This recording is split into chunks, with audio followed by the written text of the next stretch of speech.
Hi, this is James, amateur call sign KG5PTE, coming to you from Belton, Texas on September 13th, 2022, on a Tuesday.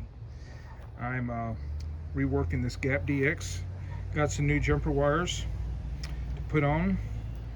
This is the longer standoff right here, and it has the 8-inch wire. And these other three are 5-inch wires.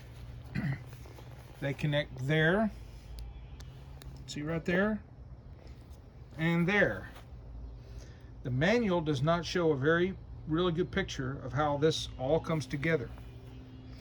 They tell you to read the book, read the manual, put it together according to the manual. Well, reading the text does not give me enough information. Attention to detail. I need to know if this is set up right before I put it up in the air. Because once I get it up in the air, there's nobody who makes an A-frame ladder that's 36 feet tall to reach up here. And I have to take the antenna down every time I have to make an adjustment up here. Thank you.